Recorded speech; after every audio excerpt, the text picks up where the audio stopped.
So, since as we record this, we're in the month of October, I thought it would be good to try something seasonally appropriate. Everyone always wants to around October. The question every year comes up, hey, I want to watch something seasonally appropriate for Halloween, and I'm a fan of anime. What do we got? What do we got? Yes. However, as you mentioned, when it comes to anime and horror, there's a little bit of a problem. So, either anime has a lot of things to choose from, or it has almost nothing, depending on how you view horror and how you personally define it. So, if your definition of horror is works containing supernatural beings, vampires, ghosts, and demons, there's a bunch of that stuff. There's a ton of that. Yeah, there's lots of anime horror out there. However, if your definition is a bit more nebulous, like a work where there is a sustained sense of tension and suspense with the characters in mortal danger, like that's, I guess, how you might define like horror as well. Then when it comes to anime, there is much, much, much less to choose from. Right, and then you also have the thing that we've talked about before too, which is in terms of like the target audience. And so you still have a lot of stuff that maybe is geared towards younger audiences, which isn't necessarily bad. But, you know, if you're an adult watching something that's like a horror thing made for like kids, it, you know, maybe it's not going to seem scary or, you know, it's going to seem silly to you. It's like, you know, think it's, you know, some people might still have fun watching like Goosebumps or whatever if you're an adult, but probably it's not really scary to you anymore. Right. Like I guess the anime equivalent would be what, that Ghost Stories series where, like, you know, Gegege no Kitaro or Gegege no Kitaro, yeah, where it's just more creepy maybe rather than actually like scary, and certainly the characters aren't really in any sort of mortal danger, really.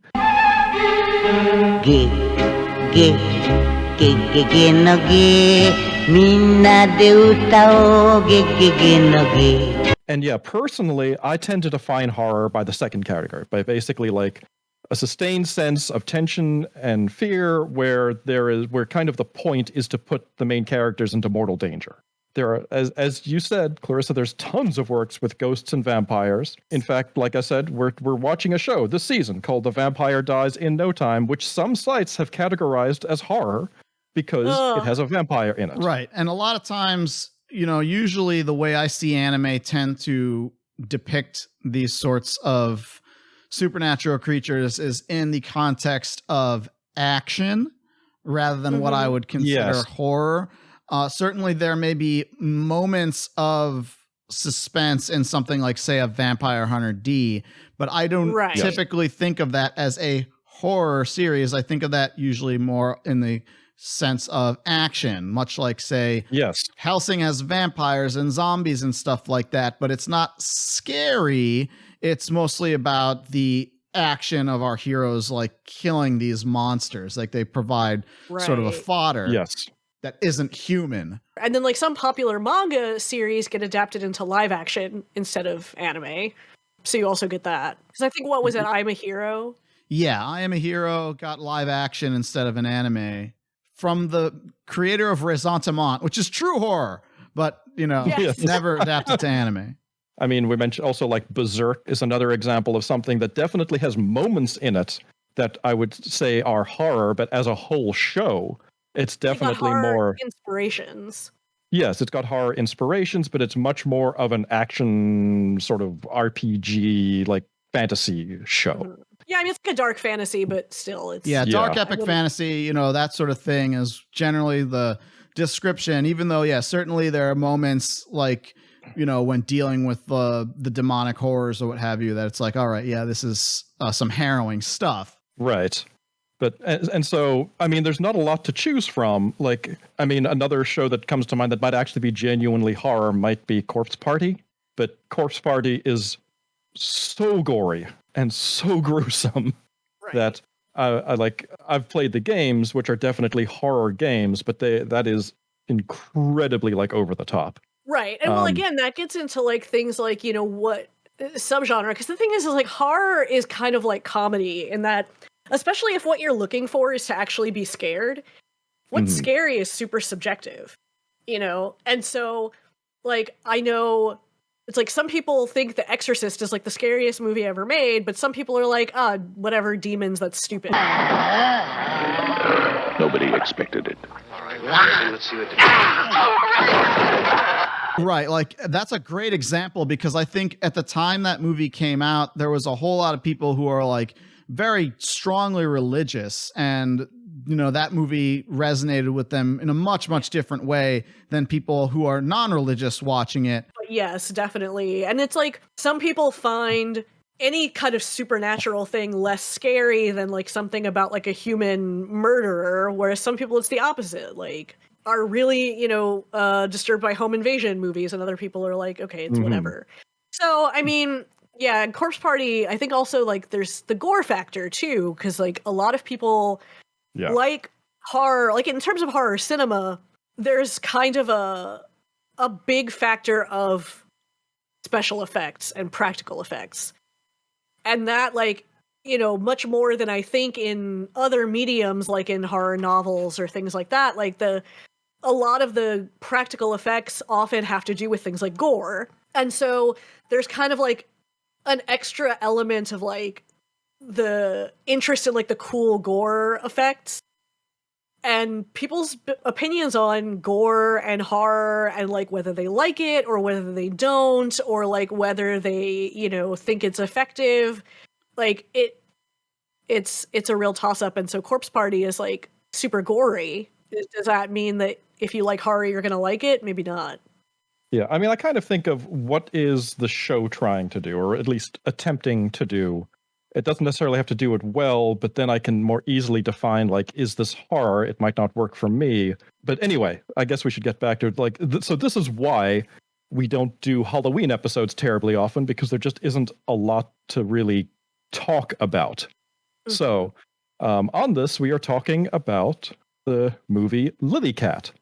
And Lily C.A.T. might be one of the very few things that you might call horror in anime. Right. And so, like, recognizably, mainly because it's basically just ripping off, right? Like Western horror specifically, because one of the other things about like the difficulty in picking these things is that J horror, in a sense, was a thing that was kind of a fad for a little while, and then it fell out of fashion quite hard here about 15, 20 years ago. Yeah, I think it's mostly Korean stuff and like Thai. Right. Like, yeah, those are sort of the ones that people are like interested in as far as foreign horror productions are concerned. And so this one, though, is very recognizable to people in the United States, and or at least the West, as a horror anime, just because it's so inspired by... reminiscent of other things, which, yeah. So that brings up another thing, that we fans of older anime and... anime from let's say the late 70s to like into the 90s. I do believe personally that some of the greatest anime ever made came from that era of anime. Some of the finest animations, some of the most inventive stories, the most incredible design ever came from that era. But there's something else that we must admit, and we got to own it, is that many times those works of that era were cribbing hugely from much bigger, more popular, more well-known work. And I think Lily C.A.T. is a good thing to work into this, because I feel like, looking at things like, say, Bubblegum Crisis versus like this, and like things that kind of like ripped off other things or like based heavily on other things, it's like at the end of the day, it's like, okay, so, you can do that and then just create something that's like a really lackluster copy. Or you can do something and like maybe you lifted from stuff, but did you do things with it that were really cool and interesting? Yeah, or was it a springboard to do something else that was a little different? It's weird. Like, I don't believe we have a word really to describe this sort of thing, because, and I was kind of like debating this, how to talk about this, but like these are not homages, because an homage is very clearly like referencing this other thing. It's like very openly, this is what I am talking about here. And I don't know if I'd go as far as to call it a ripoff, because I really personally define a ripoff as something like you're trying to hide this from the audience, that this is what you're pulling from, and trying to sort of make it your own. Like, for example, there was this comic book that people like recently rediscovered that was released in the 1997. JoJo one? Yeah, Diesel, Yeah. released in 1997, and it was had a character named Joseph in it, and they like manifested these stands, and it was this complete, like, total ripoff of JoJo's Bizarre Adventure. There was no like admittance to this. This was someone who was trying to hide the fact that he was just ripping off JoJo's Bizarre Adventure. Right, sorry. The audience then would have never recognized what this was ripping off. However, the audience who was watching Bubblegum Crisis absolutely knew that opening. That was Blade Runner and Streets of Fire. I guess too, because there's like also that sort of in between thing is like, especially like horror is a genre that really benefited from the like VHS market and the direct to video market. Yeah. And so it's another one like where you definitely have like, and especially because a lot of horror movies are like a little bit cheaper to make. And so you definitely had a lot of like, okay, well, this was popular. So, you know, we want to make this to like capitalize that. I think that was like part of the thing with like Friday the 13th was like, well, Halloween came out. Yes. And Halloween was really popular. So it's like, we want to make, you know, we want to do our own thing with this. I thought that John did some wonderful, imaginative, small movie-making things. Yes, certainly small when it came to the budget. Halloween was a $300,000 movie that made millions. He came to me and wanted to do a horror film. But not a direct rip-off of Halloween or anything. Is that like a rip-off? What is, you know, where's the line? Well, I think if you had somebody who was like the exact same type of killer as, you know, Michael Myers. As Mike Myers, yeah. Whereas there's enough of a difference between Jason Voorhees' mother and, you know, Jason himself that people would typically not equate the two. Right. Whereas even they were designed is like, to be a follow-up. Yeah. Right. Yeah. Certainly they have like a shared like DNA, but they're not like a Xerox copy, you know, that you just said like, oh no, this is, you know, Michael Myers. You know. Right, yeah, I mean, at the same time, like, Lily C.A.T isn't like, oh, what is that studio that makes like those like Transmorphers movies and all Asylum. Of Come here, we have engaged! Repeat, we have engaged!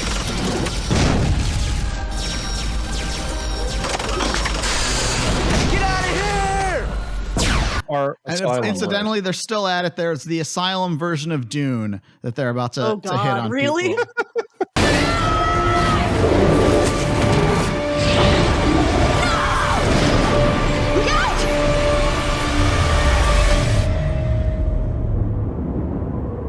So yeah, and that's the thing, is that the people who would have watched Lily C.A.T, Lily C.A.T cribs heavily from two major movies: Alien, the original Alien, and The Thing, and John The Thing. remake. And the thing is, those movies, when this was released in 1987, those movies were huge. They were super well-known movies. Every single person who watched Lily C.A.T knew about that Alien existed.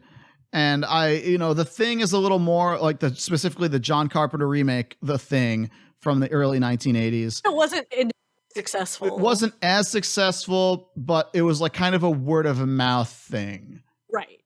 Well, that got big in Japan as well. That was bigger in Japan than in America initially as well. And it got, so then again, like, is it a ripoff? Is it something, because I don't know if we have a word to describe something like this. I feel like they weren't we're talking trying about, to hide it's very obvious what it's doing and what it's pulling from. Right. Mm-hmm. But it isn't a carbon copy. I think it's one of those things where like for example, I'm a fan of some of these seinen action authors like Tetsuya Watari, especially, and we're talking about Kazuo Koike, things like that. And a lot of times, and even like City Hunter and things like of that nature, it would be like extraordinarily obvious when they'd be like, okay, here's literally just the Terminator, or here's literally just the Predator, or something like that. And it's like so blatant that it's like there's not even inspired ambiguity here. And obviously, like, there was like not a single person reading Dog Soldier would be like, hey, I don't know who Rambo is. Like, no, of course you know, but this time it's this. And now it's like, as you read those, it's like, it's so crystal clear. Like, here's what they're doing. When Die Hard hit it big, you know, that's not the same. Like, even though they made like a bunch of things like Die Hard, it wasn't like very blatantly, here's a guy with pattern baldness and a tank top and barefoot and going through the glass, whereas that would be in like a Sawatari manga or something like that. They just literally pull that. Yes. I don't know really how to categorize it. I don't know feel it like when we have I a right see word. it. I think it's more just a gradient. Yes. It's like how much on the scale. Like, it's not a binary proposition. It's like, how much of it did you do? And that's the thing the internet is like the worst at, because everything on the internet is all about TV tropes and like check off a box or check off a thing on a list. And this isn't that conversation. This is like, how many grams. It's shameless, but not, I think, in like a dishonest way. Yeah, but I want everyone listening to this, to keep that in mind as I kind of describe to talk the story about Lily C.A.T. And its about plot Lily line. C.A.T, yes. Before you do that, do you want to talk about like who is responsible for Lily C.A.T?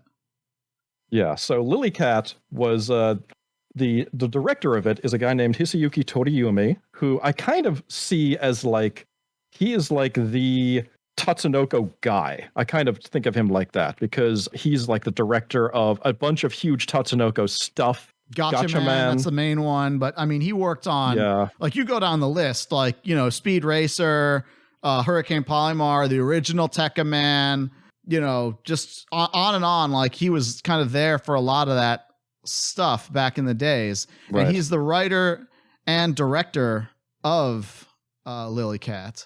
But he's not. Yeah. This is not with Tatsunoko. Most importantly, this is clearly the finest of Yoshitaka Amano's.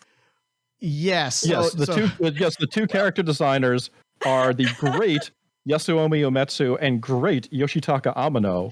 Yeah. So Amano did the monster, and Umetsu did the people. Yes. Although you would not necessarily look at this and be like, aha, that is definitely Umetsu's artwork for the people, and that is definitely Amano's artwork for the monster, because they don't really look like what you would typically associate with either of these guys. And I don't know how much of that is just because it's animated by Studio Pierrot, which, again, one of the big titans of anime, especially in the 80s. Mm-hmm. Yep. Mm-hmm. But I mean, again, Pierrot. So many of the big like magical girl anime were Pierrot. Right. And they started off by like, people who were at Tatsunoko. They broke off and they started Pierrot. And so you can sort of see like they were generally making very good stuff. So I don't typically, when I see Pierrot's name attached to something, I don't think of him as like Cheapskate Studio by any means. Yeah. Let me like set a basis for the people listening to this so they have an idea of like what the hell Lily C.A.T is about. So Lily C.A.T is a sci-fi horror movie set very far in the future.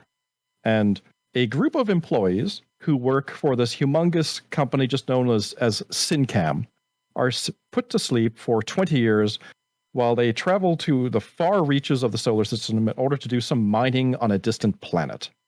So you're put into a deep sleep to mine like space rock. Already sounds very familiar. Yeah, exactly. Just like Alien, Weyland-Yutani Corporation, where you've got these deep space, crew members on a spaceship, similar premise. I mean, literally Alien, I think they were like towing a mining vessel. Something basically, they were out there mining as well. So very similar.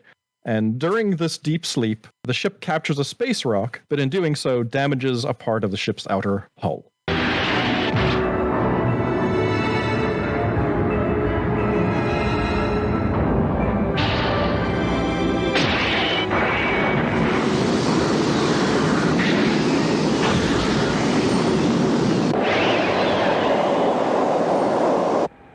So something is up here. So 20 years pass, and the crew wake up and sort of get themselves together. and the captain of the vessel, who looks kind of like an action hero version of Abraham Lincoln, and in the dub is played by Mike Reynolds. So that's if you're familiar with Mike Reynolds, he's great. I think it's better if we push the start time back a little for the exploratory party and send some probes down to pick up surface information. Yeah, we actually interviewed Mike Reynolds, in a previous episode of the show many years ago. Yep, still around, still doing stuff. So so they find that there is a message that was sent to them shortly after they went into deep sleep, that there are 2 crew members who have forged their identities and shouldn't be on the ship. There are imposters among us. これは当人事課の重大なるミスなんだが、我が社が選抜した惑星探査要員の中に身分詐称で潜り込んだ不届き者がいる。つまり And for those of you who are kids, the game Among Us that is all the rage is directly inspired by the same things that Lily C.A.T is inspired by. It's a major proponent of copying from The Thing as well as the first Alien. And in fact, 2 of the maps in Among Us, there's the Alien map and there's the Thing map. And so, you know, all those premises of, okay, there's a crew here together, but somebody, at least 1 or 2 of us, is not on the up and up, and we're not sure who it is. Right. And what is a little bit of a head scratcher is that the message says who it is, but that part of the message was deleted. But then the explanation is that the culprit didn't have enough time to delete all the message, but somehow they deleted the last half of the message rather than the first half. 2名の人物は判明した。これより身分と写真を送るから、直ちに身柄をして。I don't know. Anyway, they were in stasis for like 20 years, and the culprits, whatever the reason that it's like we only have so much time to not be in stasis while everyone's asleep as we go in and do whatever. It's a little iffy, you know, maybe we have to sort of paint between the lines and say like, oh, they were only able to fudge the data a small amount so as not to arouse suspicion that anyone would look at their stasis tube and say, hey, you weren't in cold sleep for as long as us. But anyway, it's at this time when we see the rest of the cast, and I'd go into explaining who these people are, but most of them don't even stick around long enough to get to know them. Yeah, I think the weakest part of this movie is that like they're really, the characters are really not characters.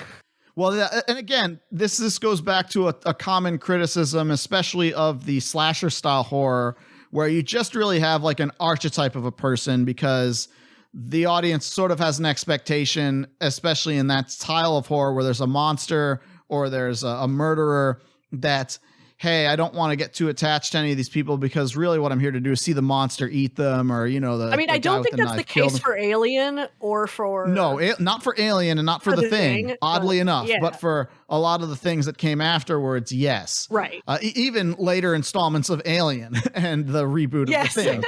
So, one thing about the original Alien is that the crew is significantly smaller. There was only 7 people in Alien, the first Alien. Right. In Lily C.A.T, there's 13 people on the crew. And this movie is not even like an hour and a half long. It's a little over an hour, maybe about an hour with credits. So it's a very short amount of time. You don't really get to know anyone. Everyone is just like an archetype and a character design, more or less. With the exception of about 3 or 4 people. Yeah, like one of the guys who, you know, I initially, you see him and I initially like him because, you know, he would be described as like Butch McGirt or something. No, he's like Dutch from Predator. 惑星探査に猫が何の役に立つのかね。その変なおもちゃよりマシなんじゃない？え？これか？いるかもしれねえぜ。エイリアンがよ。Yes, basically. He's literally, we saw Predator, we saw Arnold in that, and he said, okay, we're going to have Dutch from Predator be in this. And so he's like the big loudmouthed, you know, Australian guy. No, not Australian. No, not that's the other guy. But yeah, this is just a guy that's, but my point is that in the matter of literally, I would say 5 minutes, but it's probably even less time than that, about 3 of these people die.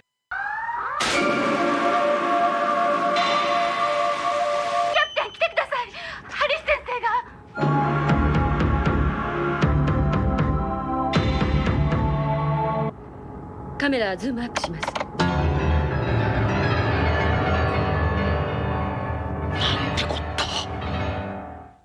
And Yes. yeah, as you were saying, Daryl, this is not like a hugely long thing. Like the time, and I was trying to look at it, like the one of the time says it's about 90 minutes. I don't think it's that long. No way. But no, it's relatively short.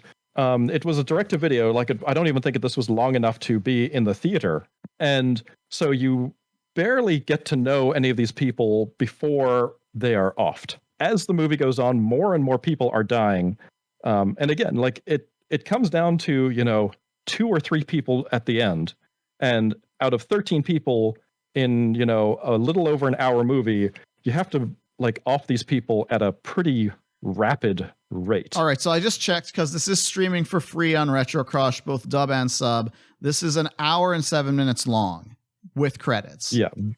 That's super short. Yeah. Very, very short. Yeah, and the thing is like you can like communicate a good bit of character stuff in a short amount of time, but like you have to do a really good job with dialogue.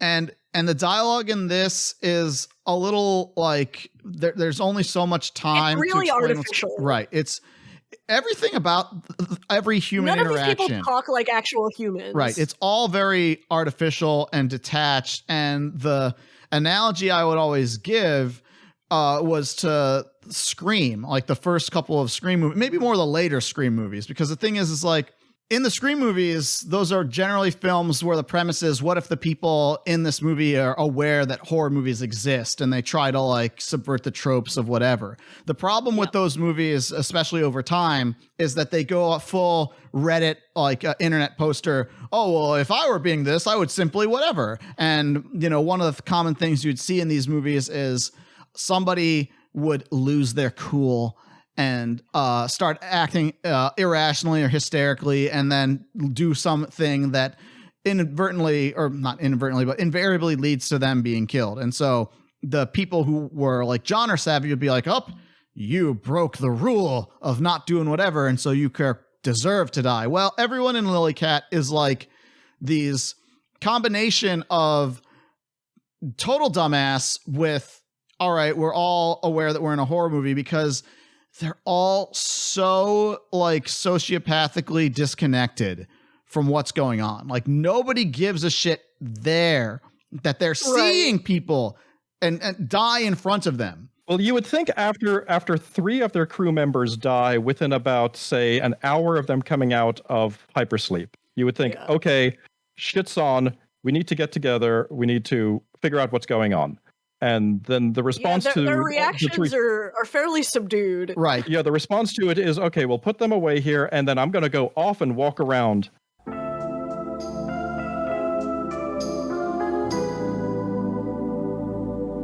第1次の探査隊派遣は諦めるとしよう。次の降下ポイントに着くまではどのくらい待つんだ? And walk around the ship. Right. It's like, yes. This is not we found logical. The corpse of somebody here, and there's a very suspicious hole in the hull. Okay. Now, the additional people will then go by themselves to look at the multiple people will look at this and then also die. Let us continue to go into the area where like the weird like desiccation is happening, because that will obviously be a good place to be. Right. Everyone like at some point you're like, all right, some of these people did not deserve to die, but most of them are like, all right, yes, this was unexpected to happen to this person. But let's say, because this is literally what happens in Lily C.A.T, the first victim is killed, and they analyze that victim's corpse, and they say, this person has a bacterial infection in their lungs.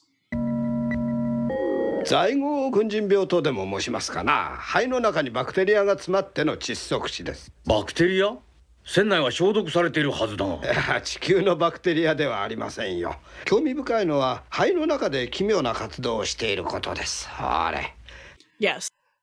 You would think that the break out any sort of personal protective equipment. Yes, you would then say, hey, perhaps because we're on a spaceship, now might be a time to put on some sort of... Or at least, like, maybe you could reference and be like, hey, like, maybe they don't have much medical equipment because they're not, like, a medical that's ship. not the focus of their... like they have a med bay. It's not set up as a medical like facility, but they do still have, you know, mining equipment and things like that, just like how in Alien. So you'd think that they would put on some sort of suit to prevent them from being subject to inhaling a bacteria that, you know, can be found in your lungs. Nope. And then more people die from this thing. And I would think that this is unrealistic, but, you know, we've gone through a year and change of COVID of people being like, this thing is spread this way. I'm not doing shit. Yeah. And then they die. Maybe it actually makes perfect sense. That they... Maybe it does. Who knows? Oh, yeah. And one thing I should actually mention is, you know, the name of the show is called Lily C.A.T. And so one of the women on the in the crew decides to bring her cat on board. Kitty.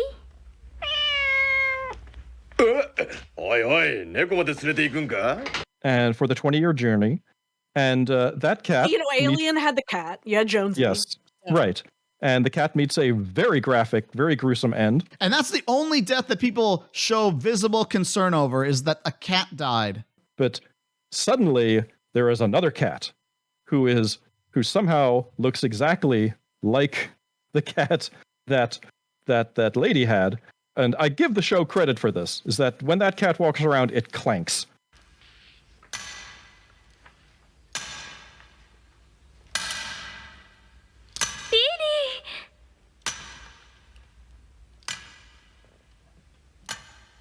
Which I thought wasn't meant to be funny, but I found quite funny.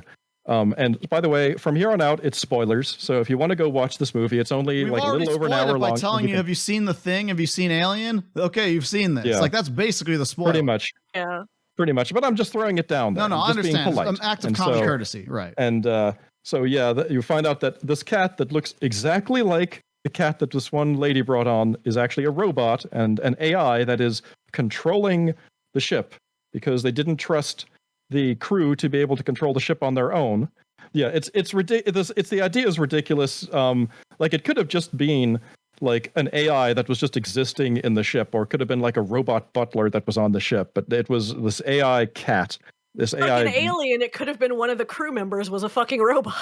Right. Well, I mean, yeah. They could have done it that way, but instead they said, "All right, what if we put them on a cat?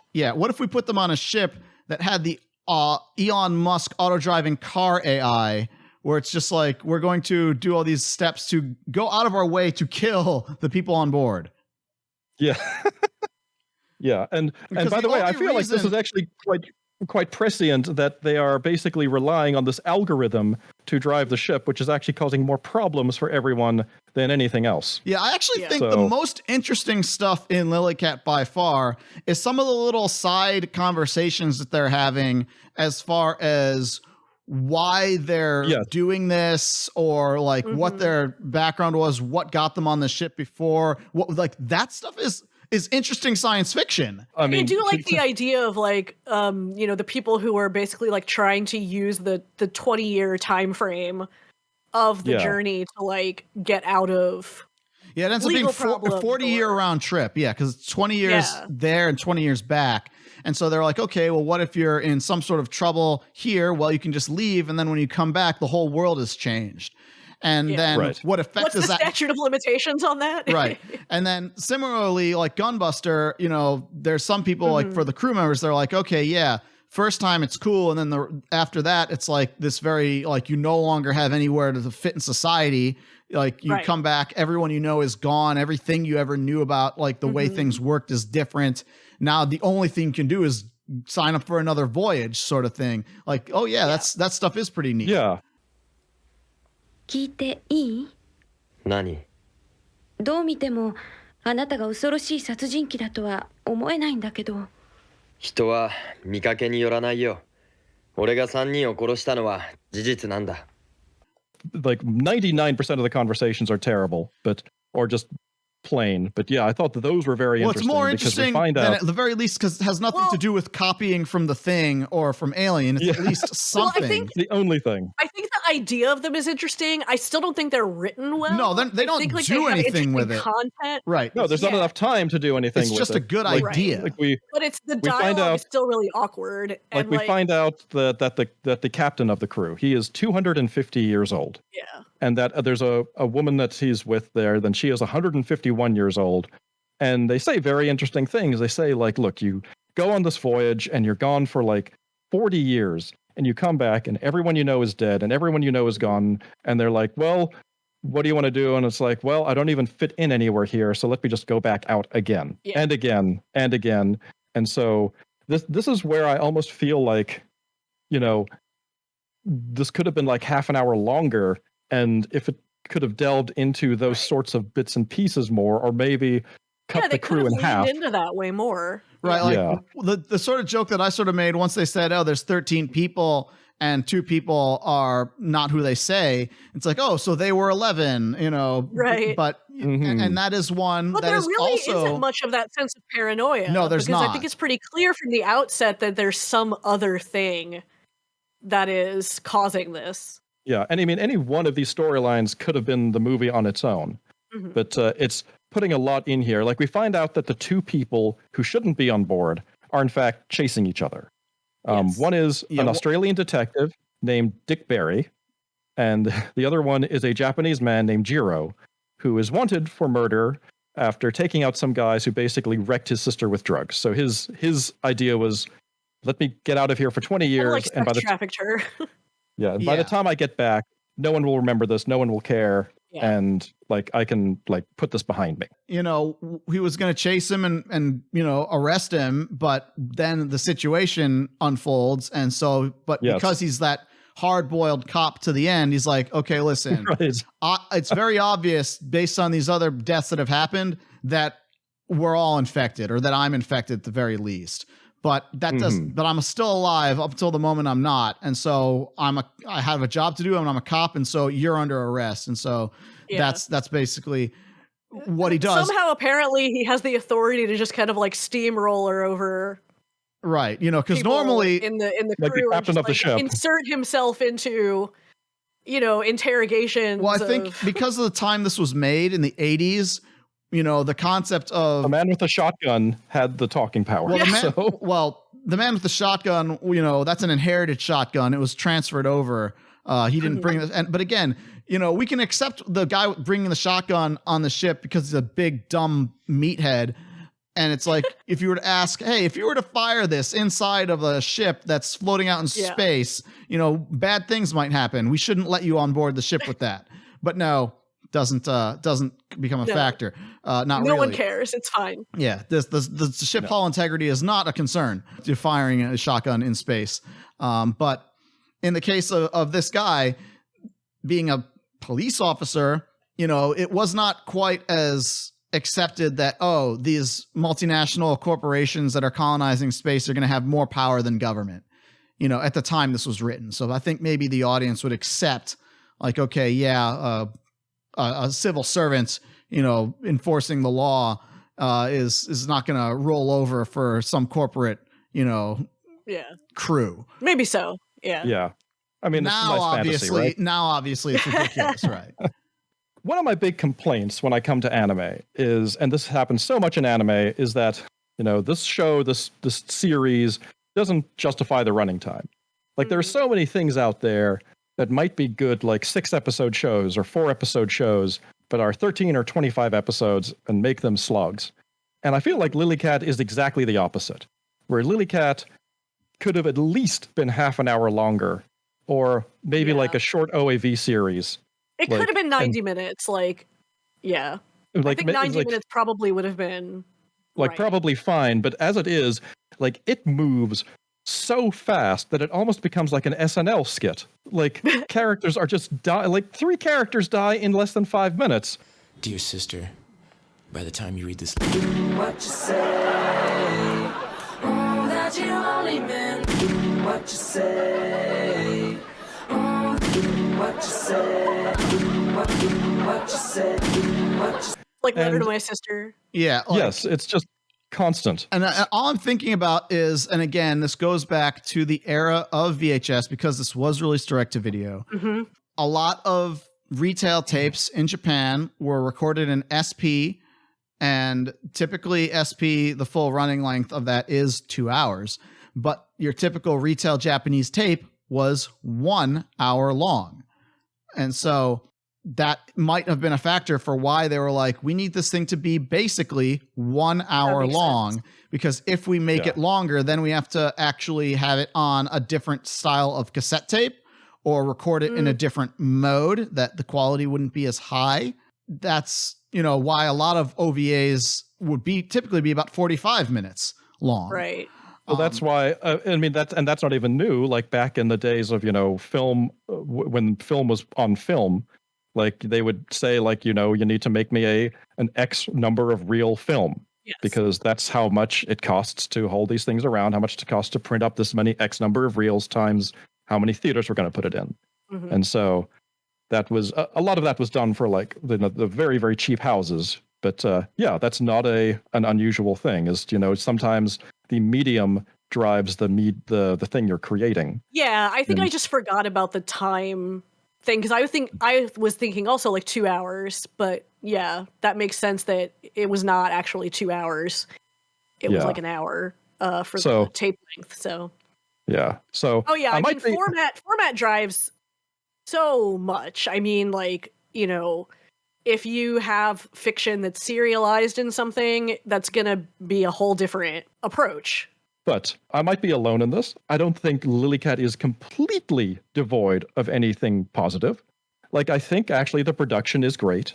I like the character designs. I like about it. I mean, some of it is nostalgia, because it's one of those things I saw on like Sci-Fi Channel. Yeah, that's exactly it. I think this is by far like remembered very fondly by a generation of people, because in 1995, this aired on the Sci-Fi Channel as part of their anime week. And then once they said, okay, let's start doing Saturday anime as a block, Lily C.A.T was in the rotation. And so a lot of people who would watch the Sci-Fi Channel.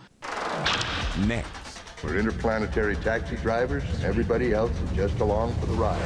Interstellar transport is not all it's cracked up to be. It appears that you have 2 people aboard who are not who they claim to be.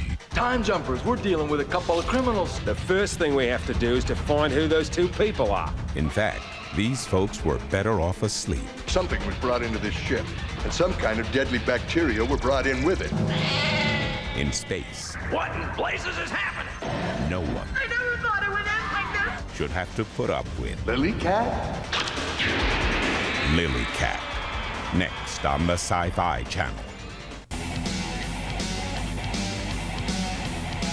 Because again, that started in 1994, was the first week they did that, when they said, okay, here's a week where we're going to show things. And this is the way, like, a lot of people for the first time ever is how they saw, Well, I believe the first time they did it was the Memorial Day of 1994. Right. It wasn't a full week. It was just like a couple days for that one. It was a more, and that was like Ralph Bakshi or something. No, Ralph Bakshi was the full week. That was 1994 because I have those bumper segments.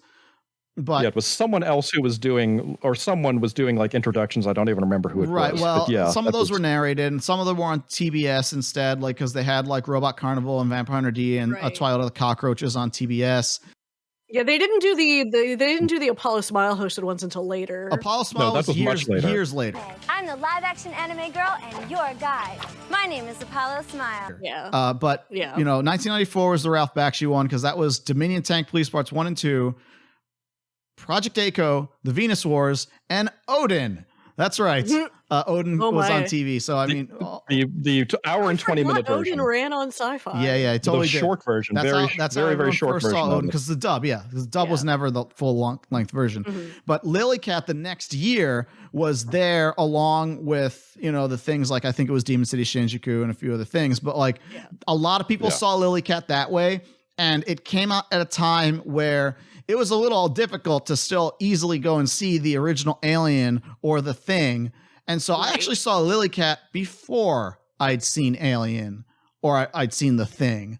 I'd seen Aliens, but, the other ones were ones I just sort of heard about. And so, yes, obviously they edited it for TV, so you maybe don't see the cat fully explode, but you see enough of the cat explode. Make sure to not show any nipples. Right. No nipples. Like one quick scene of that gets excised.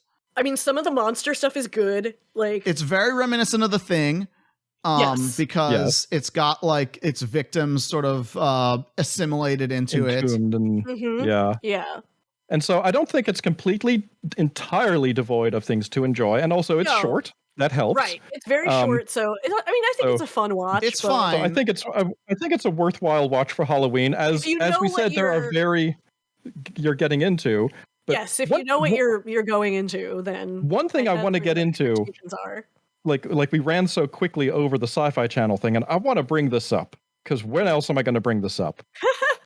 It was unbelievably abusive how much the Sci-Fi Channel abused its audience back then. Like, to give you an example, and by the way, wonderful people have uploaded the entire Sci-Fi Channel segments that they aired, including the commercials. Like, let me give you a quick example. Gal Force, one of my favorites. That is a short movie. That movie is 80 minutes long. They're not going to air all of that because there is copious amounts of nudity in Gal Force. And so maybe they edit out about 5 minutes. Gal Force ran for 2 hours. 2 hour time 2 block. Fucking hours. So 80% of what you're watching is commercials. And for Lily C.A.T, 37 minutes of it was commercials. So again, about 80% of what you were watching in the total runtime are commercials. And then they wonder why TiVo took off so much. Right. Like, joke now is that like fucking YouTube is worse. Oh, you can at least have ad blocker on YouTube. Well, so I do that on my PC, but if I pull up like say YouTube on the PS4 or on my phone, you have to watch the ads, and it's and so it's like there's like a 15-minute video, and there's like 3 or 4 ads, and I'm like, YouTube, come on, like I understand, like, especially if I'm not paying for something, I understand like there's going to be some ads. I'm relatively fine with that, but the sheer number of ads now, and they just insert them in at like really awkward random times, like mid-sentence as someone's talking, right? Yeah. No, well, like I was saying, I think the most egregious example the Sci-Fi Channel ever did was when they had the Galaxy Express 39 movie, which is, if you don't know, it's a fairly long movie, a little over 2 hours. Yes. And what they did was they cut 1 hour of the film so they could have more commercials in it. And so when I was looking like the TV guide, it's like Galaxy Express 39, 1 star. And I'm like, what? This is like one of the great, classics of the medium, but it's like, oh, this version that they're airing on TV is incomprehensible because you've cut 50% of the movie out so you could show more commercials.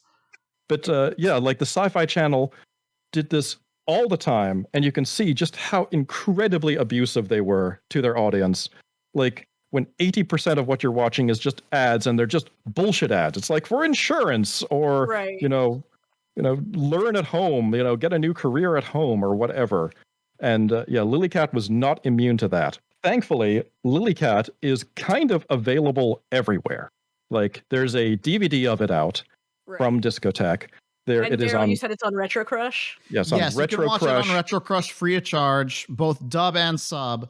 Like, I know we weren't selling this very much, and understandably, because there's a lot of problems with it. But if this sounds interesting to you, and you've got like an hour to kill, and want to watch something that is Halloween-y, your options are very limited. Like, it's I would say if you're interested in like horror or sci-fi stuff and you like anime, I think it's at least worth watching once. It is interesting that the version that's freely available, whether it's released on DVD or streaming, it appears that the only real surviving copy of Lily C.A.T master-wise is the version that Streamline Pictures released, because it's still got like their English-only credits, and I'm sure, they did whatever with they could. Incorrect names, right? Yeah, like there's some of that stuff. Plus, one of the things Streamline was notorious for was they didn't want people to ever see Japanese text on screen, because it'd be like, oh, this is foreign shit. Plus, the other thing Streamline was known for was it would be dub only. This is until Discotheque released their DVD and it went up on Retro Crush. I never actually saw this in the Japanese. I'd only ever seen the dub. And it's sort of a little unfortunate, because if you look at the Japanese cast that they assembled for this, there's like a lot of heavy hitters of like the really top tier seiyuu for the era. Just going down the line, when you look at like all these people, even though they're just there to have like one line and then die, and it's like, oh, what's your character? Well, imagine if Steven Universe was an adult but was black. That's my character, and now I'm dead. I don't even get a death scene. I'm just dead. You know, there's a lot of things that happen like that. But yeah, I mean, you know, certainly. I'm like Space Shaggy. Right. You know, you got Space Shaggy, Shigeru Chiba, Watt Tyler, what a name.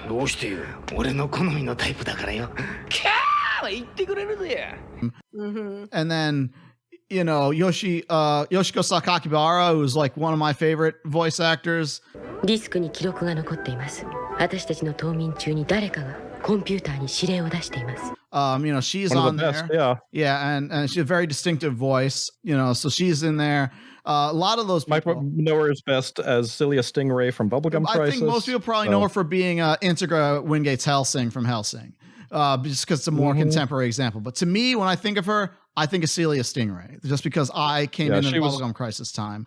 Chikawa Otsuka, she was in like Akudama Drive. Yeah, she was in Akudama Drive. She was like the chief of the whole system of the police, you know, over there.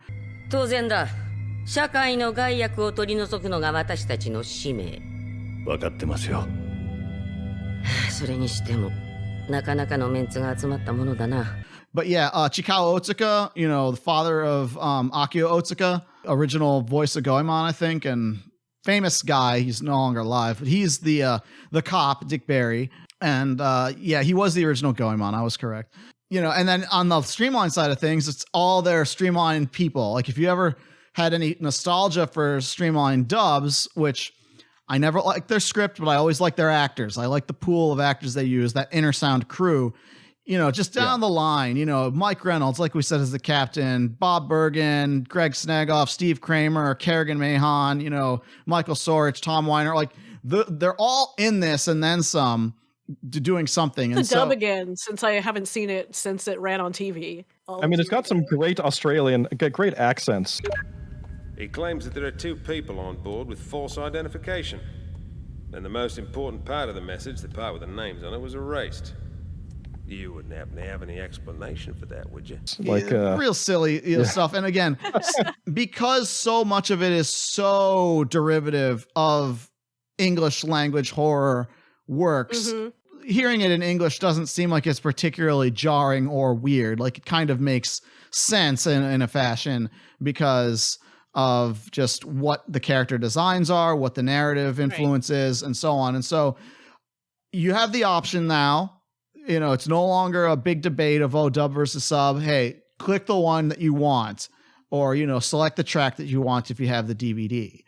It's certainly not going to take you very long to watch it. You know, music wise, it's just kind of whatever. Nothing really stands out. I think the the soundtrack can be a little overzealous. Yeah.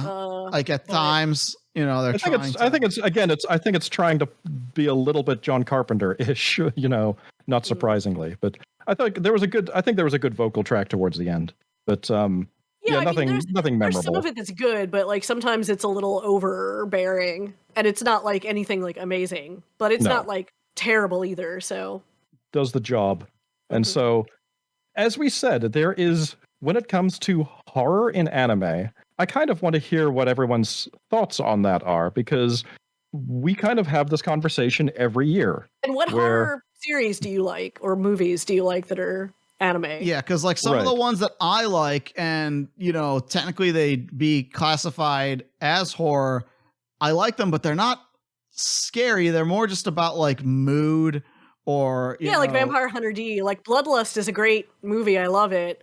I mean, I consider that just like being like a popcorn action movie. Like I was going to say Vampire Princess Miyu, like the OVAs of that. Oh, yeah. Like that has an incredible soundtrack and art aesthetic, and, you know, everyone is talking in a very sort of lyrical sort of way, but it's not scary. Not really. I think one other thing about horror, and Paul Chapman certainly made this observation a lot, as have many famous actors, that the line between horror and comedy is generally a minor subjective timing one. Yeah. And so even bad horror, you can usually laugh at. Like, for example, when I show Corpse Party and Anime's Craziest Deaths, I'm showing it to be funny because I'm like, look how dumb this scene is coming off as, is how like you're not actually helping this person who's, is choking to death from strangulation, from hanging, and your solution is to try and pull down. Maybe not the most well-advised thing, but, you know, certainly in the case of Lily C.A.T, like, there are aspects of it where it's like you can kind of get like a kick out of watching it. Even if you're not like going to be scared out of your mind, which the first time I saw it, I actually thought it was pretty scary because again, I hadn't seen like some of that and stuff. I'd actually be curious too for people who've seen it or who decide to watch it. Like, I think that there are some horror movies that are better when you watch them with other people.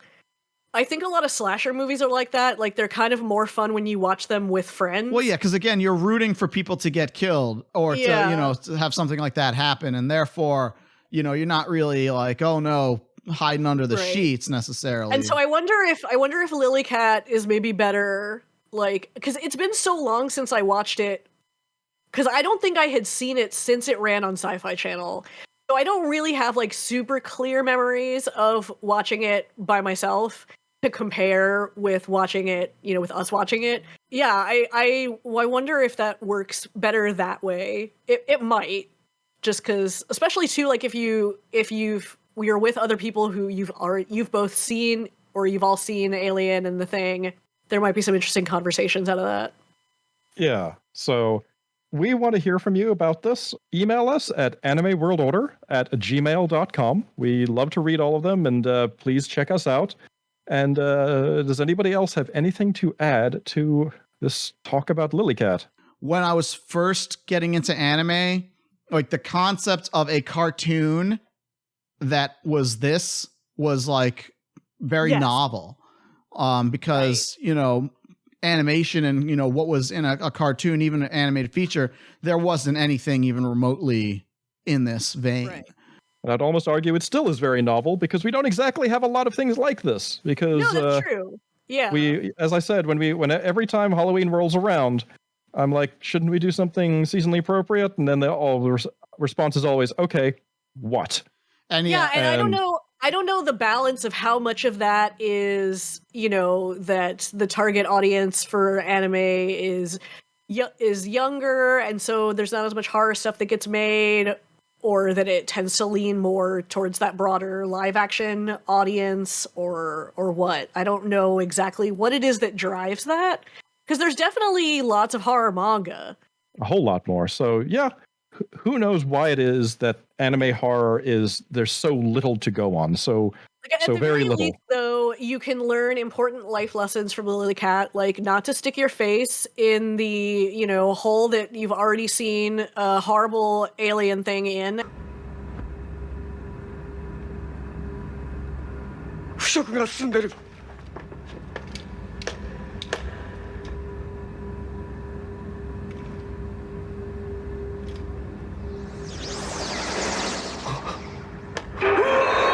And also, maybe you should keep an 80s NASA space shuttle around for a souvenir, just in case of emergency. Just keep it around. Get a space shuttle. You might need it later. I mean, just think about the amount of effort an Asian guy has to go to fuck a blonde girl. It's like, that's what Lily C.A.T is really about. I mean, not like I'm half Japanese, no. This is, let me just go for it. And, that's what Lily C.A.T is truly about. Now, that brings up a good point. What the hell are they going to do? Like, those people are dead. Well, it's like you said, we're infected, and at some point we're going to die to this thing. So we may as well use the time we've got, spread them. Well, none of this happens on screen, by the way. No, that was basically the last conversation that they had as they were heading to the planet, was that, hey, we have no real way of knowing how much time we've got left or whatever. みんな一緒にこの惑星に降り立つはずだったのに。どうしたの？何を考えてるの？美しい蝶はかつて自分が芋虫であったことをおぞましいことだと思うのだろうか。芋虫もまた蝶を見て羨ましいと思うのだろうか。俺たちにもやがてリバースする時が来るだろう。それが俺たちに約束された運命ならば。We may as well make the best of it, and then they look at each other and smile, and it's like, all right. They should have just what else are you gonna do? They should have just gone straight Moonraker on it, I guess. Anyway, yep. Lily C.A.T, very easy to see. I think it's worth a watch. Watch it. Let and us know what you think. Let us know what you think, and let us know what you think about just horror anime in general. What there is, why there's so little of it, and what's your why favorite? why we may not be able to do another Halloween episode, because what the hell are we going to talk about? What else is there? Stuff with Not monsters much. in it. That seems to be what most of the other anime podcasts and media things pick. Might have to just go back to manga. Maybe we can do that. Maybe. Yeah, we will see. Anyway, this has been Anime World Order episode 203. Thank you for joining us.